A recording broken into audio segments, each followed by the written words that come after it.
magandang araw, magandang gabi. Hatid natin ngayon ay magandang balita. Ayan, dahil walang magpapaalam, hindi magpapaalam ang EDSI dahil tuloy na tuloy pa rin. So guys, yan nga po ang ating pag-uusapan. Yan ang ating topic ngayon. Bago tayo magpatuloy, syempre, special shoutout sa mga solid supporters ng love team na EDSI. Nalulungkot na ba kayo? May dala tayong good news mga kalingap.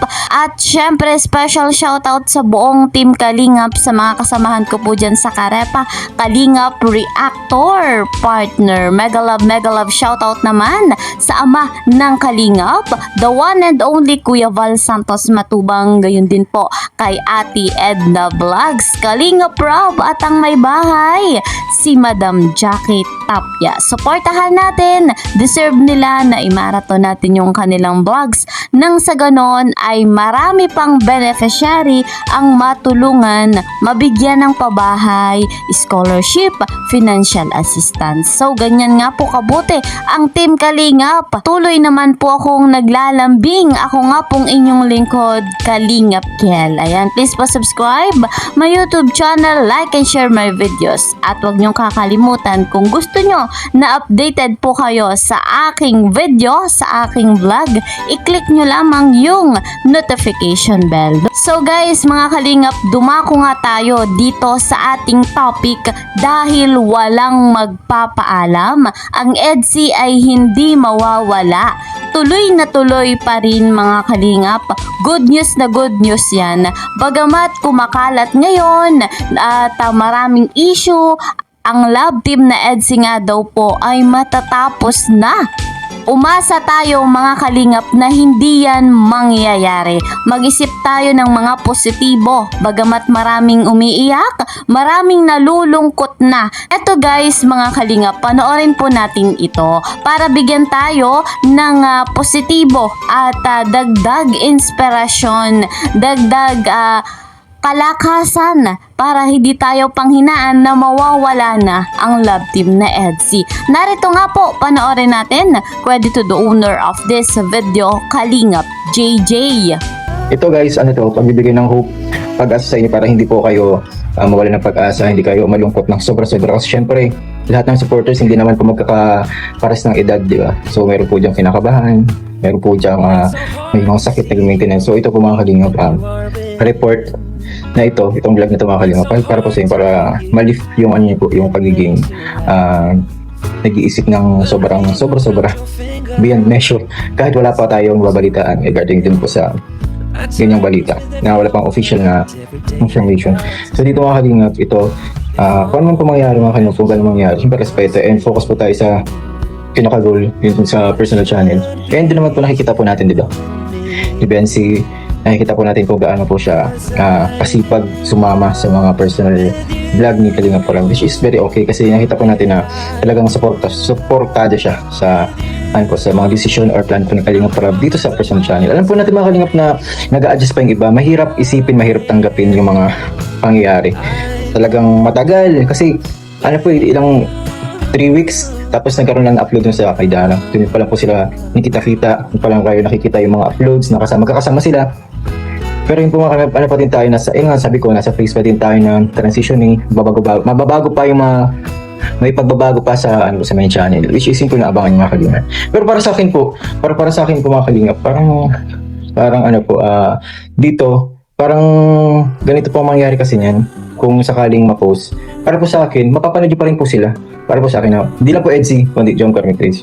Hindi ko po alam kung pag-trip ko ng fan dyan mga Kalingap. Pero malay niyo po mga Kalingap, di ba? So dito po, mapapanood niyo pa rin po sila sa main channel. Yan. Pero yung transitioning na yun, hindi po natin alam kung ano po yung magiging setup. Kaya po, sinasabi ko sa inyo ngayon, maging positive lang po muna kayo habang naghihintay. And habang naghihintay, mag-marathon po muna kayo.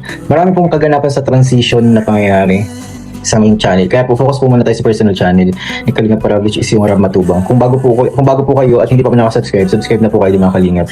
And sa mga nakasubscribe na po, syempre on notification bell para po updated po kayo kung sino po makasama sa personal channel, personal vlog, Yun po ang kalingap. Pero yun nga po, para po sa akin, huwag po kayo mawala ng pag-asa. Mapapanood nyo pa rin naman po sila. Malay niyo po may, parang dati lang, yung parang episode 1 na magkikilala sila. Parang gano'n ata.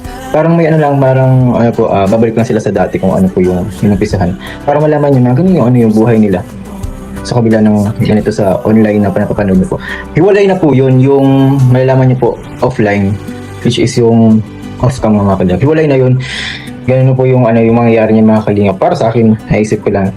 Pero yun na po kahit ano pong mangyari sa kabila ng mga ganyang problem o napapanood nyo, nababalitaan nyo, especially sa EDSU, Jomcar, ni Chris, sa Paranjoy. Kung nababalitaan nyo mga kalingap, na kayo, antabay, manatili matatag. Ganito na lang, hanggang wala po kayo napapanood na information or balita na galing po sa Kalingap Rob na main channel or sa Kalingap Tahanan man kung mag-live or sa personal channel kung mag-live. Considered as mga assumption lang yan mga kalingap. Mga assumption. So kahit ito mga sinasabi ko mga kalingap, mga assumption lang to. Pero pinagtitibay ko lang yung loob para hindi po kayo malugmok sa sobrang kalungkutan. Kasi alam ko naman po na sobra-sobra na po yung kalungkutan niya dahil sa mga nabalitaan. Pero yun nga po, dahil sa mga assumption na ito, siyempre depende na po yung sa inyo kung paano po yung i-take in or paano yung i-sink in sa inyo po kung negative or positive. Pero kung kilala niyo po yung sinusuportahan niyo nga po, kilala niyo po sila, dahil magtiwala po kayo ngayon. Hintay niyo po sila magkaroon ng kanilang magkaroon ng saloobin regarding it. Magsasalita sila o hindi. Maghintay po kayo mga kalingap. Ang pinakamalaga dito, kung sinusuportahan niyo talaga sila, suporta lang po mga kalingap hanggang sa sa makakaya. Kasi alam ko pong solid po kayo sa kanila.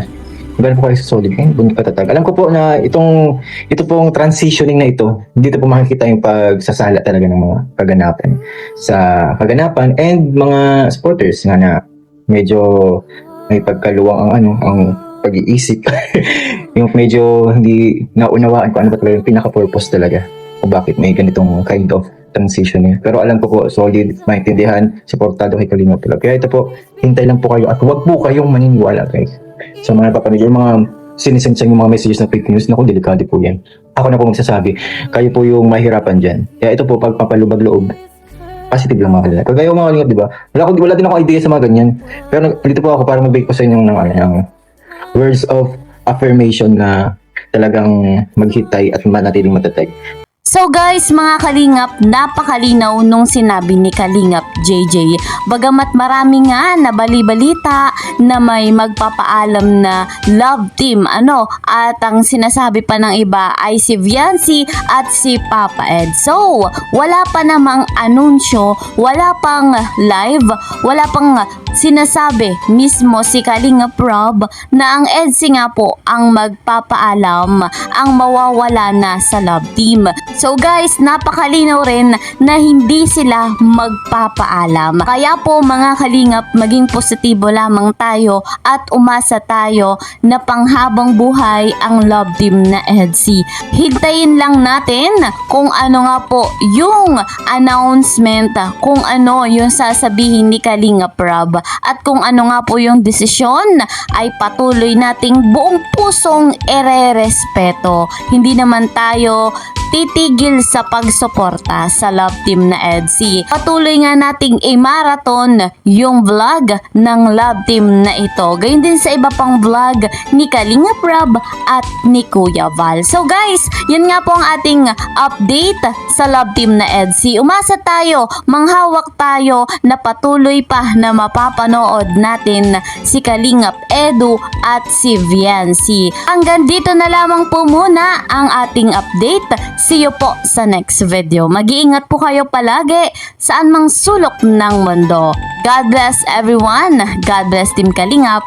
Bye-bye!